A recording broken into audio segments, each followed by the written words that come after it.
တငယ်ချင်းအားလုံးမင်္ဂလာပါကျွန်တော်ဒီနေ့မှာဆိုရင်ချက်သားရဲ့ပဲရည်လေးရဲ့တုတ်ထားတဲ့ချက်သားပဲရည်တုတ်လေးကိုချက်ပြပေးသွားမှာဖြစ်ပါတယ်ရှေ့ရက်ဒီတုန်းကကျွန်တော် Cook for Q1 group ထဲမှာဘာချက်ရင်ကောင်းမလဲဆိုပြီးတော့တငယ်ချင်းတွေစီက idea တွေတောင်းပါတယ်ကျွန်တော်အတော်ကလည်းဒီ group ထဲမှာရှိတဲ့အတွက်ကျွန်တော်ကိုဒီချက်သားတုတ်လေးကိုချက်ပြပါလားဆိုပြီးတော့အကြံပေးလာပါတယ် comment တွေရေးပြီးတော့အကြံပေးတဲ့တငယ်ချင်းအားလုံးကိုလည်းကျေးဇူးထူးပဲတင်ရှိပါတယ်အယိုးတွေရောအသားတွေရောအစုံပါတယ်ကြက်သားကိုကျွန်တော်60ကြက်သားလောက်သုံးပါတယ်ငရုတ်သီးစိမ်းနဲ့ငယ်လိုပါမယ်ကြက်သွန်နီတစ်လုံးနဲ့ပြီးတော့ကြက်သွန်ဖြူ2မွှာလောက်လိုအပ်ပါတယ်ပဲမှုတ်ကလပ်ပဲမှုတ်အစိမ်းကိုကြတော့ကျွန်တော်ခွက်ရတစ်ဝက်လောက်ထည့်ပါတယ်ထမင်းစားစွန်းခမန်းကြီး9စွန်းလောက်ထည့်ရမှာဖြစ်ပါတယ်တံမြာသီးနှလုံးလိုအပ်ပါတယ်ပြီးသွားရင်ကျွန်တော်လက်ဆောင်ရထားတဲ့တင်ကြီးရွှေဘူကစနွှဲမုတ်လေးပါပါမယ်အဓိကကစနွှဲမုတ်အယောင်လေးနဲ့ကြက်သားတွေကဝါနေမှာဖြစ်ပါတယ်အရွက်တွေမှာကော်ပီတစ်စိမ့်သုံးပါမယ်ပြီးသွားရင်ပူစီလန်လိုမယ်နောက်ပြီးတော့ဒါကရှောက်ရွက်ပါရှောက်ရွက်နဲ့တော့ရှောက်ရွက်နဲ့ကွာတာကြတော့ရှောက်ရွက်ကအနှဲငယ်လေးရှည်ပါတယ်တော့ရှောက်ရွက်ကအရွက်နှစ်ခုဆက်ထားတာပါပြီးတော့ရှောက်ရွက်ကအနှဲငယ်လေးပိုနုပါတယ်နောက်တစ်ခုကကြတော့ပြင်းတော်တင်ရွက်ကျွန်တော်အနှဲငယ်လေးပဲသုံးမှာဖြစ်ပါတယ်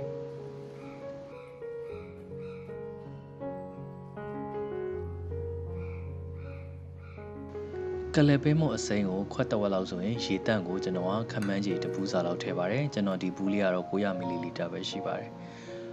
အားလုံးကိုနှက်စအောင်ဝေပြီးသွားရင်ခဏလေးထားပေးလိုက်ပါဒါမှပဲမှုတ်တွေကသူ့ဟာနဲ့သူအထဲမှာအကုန်လုံးပျော်သွားမှာဖြစ်ပါတယ်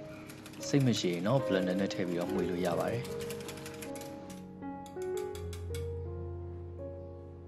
စံနှွှဲမုတ်ကိုလက်ဖေးစုံတစ်စွန်းစာလောက်ကျွန်တော်ထည့်မှာဖြစ်ပါတယ်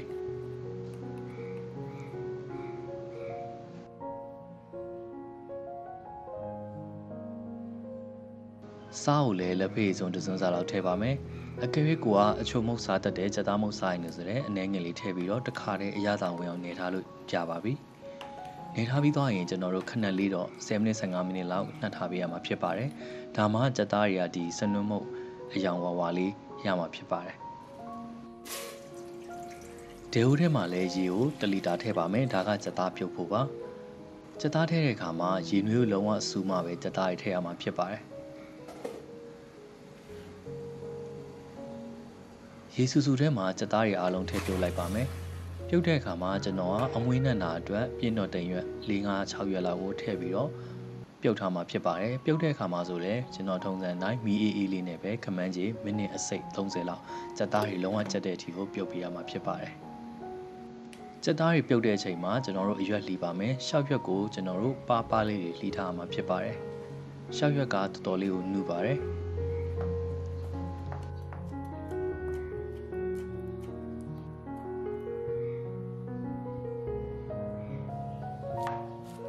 ဂေါ်ဘီကိုကျွန်တော်ကရေရင်ဆေးပါတယ်ရေဆေးပြီးမှအရွက်လေးကိုလည်းငယ်ပြန်ထပ်တယ်ထပ်ပြီးတော့မှကျွန်တော်ပါပါလေးတွေရောင်ပြီးမှဖြစ်ပါတယ်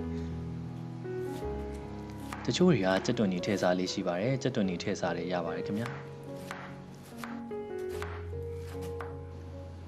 ကြက်သွန်ဖြူကိုကျွန်တော်တို့ဓာပြရိုက်ပြီးတော့နှုတ်နှုတ်လေးဆင်းထားပါမယ်ကြက်သွန်နီတစ်လုံးကိုလည်းပါပါလေးလှီမယ်ပြီးတော့နှုတ်နှုတ်လေးတွေပြန်ပြီးတော့ဖြစ်သွားအောင်ဆင်းထားပါမယ်ခင်ဗျာအရင်တည်းကအကြောင်းကျွန်တော်ဆက်နဲ့မကြိတ်တော့ပဲနဲ့အခုလိုပဲလက်နဲ့ကျွန်တော်တို့နှုတ်နှုတ်လေးဆင်းလိုက်ခြင်းဖြစ်ပါတယ်နီယိုသီးစိမ်းကိုလည်းပါပါလေးလှီထားမှာဖြစ်ပါတယ်ဒီထဲမှာအဆက်ပါမှာစားကောင်းမှာမလို့ကျွန်တော်အစေးကိုမထုတ်တော့ပါဘူးခင်ဗျာ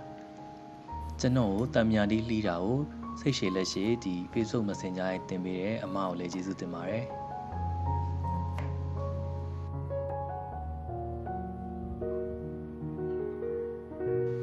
အခုဆိုရင်ကြက်သားပြုတ်ကရပါပြီကြက်သားပြုတ်အရေးကိုကျွန်တော်ပြန်သုံးမှာဖြစ်ပါတယ်ဒီပဲဟင်းရည်မှာအရသာကကြက်သားပြုတ်ရည်ကအရသာကအဓိကဖြစ်ပါတယ်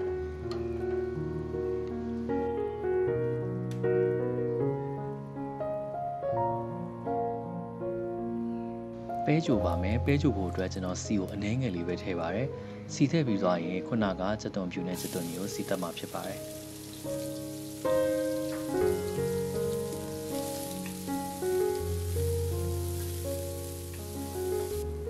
အဖြူအနီကအနှဲငယ်လေးနွမ်းလာပြီးမှုေးလဲမှုေးလာပြီးဆိုရင်ကျွန်တော်တို့စနွေးမုတ်ကိုဒီလက်ဖေးစွန်းတဝက်လောက်ကိုထည့်မှာဖြစ်ပါတယ်ပြီးရင်မဆလာကိုလည်းလက်ဖေးစွန်းတဝက်လောက်ထည့်မှာဖြစ်ပါတယ်မဆလာထည့်ပြီးသွားရင်အနှဲငယ်လေးလှော်မယ်လှော်ပြီးသွားရင်ခုနကပြင်းတော်သိမ်ရွက်တွေကိုထပ်ပြီးတော့ထည့်ပြီးတော့လှော်မှာဖြစ်ပါတယ်ခမန်းကြီး10မိနစ်2မိနစ်လောက်လှော်ပြီးသွားရင်ခုနကရေစိမ်ထားတဲ့ဒီပဲအီတွေကိုအားလုံးကိုလောင်းထည့်ပြီးတော့ကြိုပေးရမှာဖြစ်ပါတယ်ဘယ်လောက်ထိကြိုပေးရမလဲဆိုတော့ဒီပဲစိမ့်နဲ့ပျောက်သွားပြီးတော့မှုေးလာတဲ့အထိကျွန်တော်တို့ကြိုပေးရမှာဖြစ်ပါတယ်အခုကျွန်တော်ထည့်တဲ့အချိုးအစားကဒီပဲရဲ့အပြည့်ကျဲကအနီတော်ပဲဖြစ်ပါတယ်ခမန်းကြီးထမင်းစားစုံ9စုံလောက်ဆိုရင်ရေ1လီတာဆိုရင်ကော့တီလောက်ရပါတယ်ခင်ဗျာဘာဖြစ်လို့လဲဆိုတော့ကျွန်တော်တို့စသားပြုတ်ရည်ထည့်အောင်မှာဖြစ်တဲ့အတွက်ရေ1လီတာနဲ့ကကော့တီလောက်ကျပါတယ်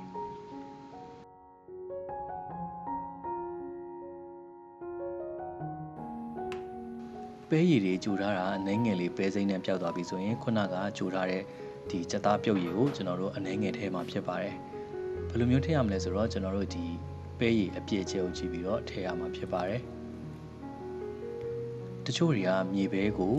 ကြိတ်ပြီးတော့မြေပဲအမှုတ်ရယ်ကလပ်ပဲအမှုတ်ရယ်ရောပြီးတော့ကြိုလေးရှိပါတယ်ဒါဆိုရင်တော့ပိုပြီးစိမ့်ပါတယ်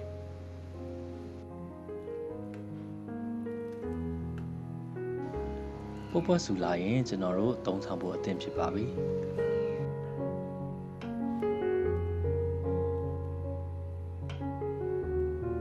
အားလုံးအစင်တစ်ဖြစ်ပြီဆိုရင်ပကံတစ်ခုထဲမှာစသားရထည့်မယ်စသားထည့်တဲ့အခါမှာကျွန်တော်တို့နှုတ်လေးဆင်းပြီးထည့်လို့ရသလိုကိုယ်စိတ်ကြိုက်ထည့်လို့လည်းရပါတယ်ကျွန်တော်ကတော့ဒီတိုင်းပဲထည့်လိုက်ပါမယ်စသားထည့်ပြီးသွားရင်ဂေါ်ဘီထည့်မယ်ရှောက်ရွက်ထည့်မယ်ပြီးသွားရင်ပူစီနံထည့်မယ်ငရုတ်သီးစိမ့်ထည့်မယ်တံမြာတီးထည့်မယ်စားဒါမှမဟုတ်ရင်ငါးငံပြရဲ့အနေငယ်လေးထည့်မယ်ငရုတ်သီးမုတ်ထည့်မယ်ပြီးသွားရင်နောက်ဆုံးမှာမဆလာလေးဖြူပြီးတော့မွေးမွေးလေးနဲ့အရန်ကိုစားကောင်းတဲ့ကြက်သားပဲတုပ်လေးကိုရပြီဖြစ်ပါတယ်ကျွန်တော်ဗီဒီယိုလေးကိုဆုံးထိကြည့်ရှုပေးတဲ့ငွေချင်းအလုံးကျေးဇူးအထူးပဲတင်ရှိပါတယ်ကျွန်တော် YouTube channel လေးကို subscribe မလုပ်ရသေးတဲ့ငွေချင်းလေးနဲ့ subscribe လုပ်ပြီးတော့အားပေးသွားပါအောင်ခင်ဗျာငွေချင်းအလုံးကျမ်းမာပျော်ရွှင်ကြပါစေ bye bye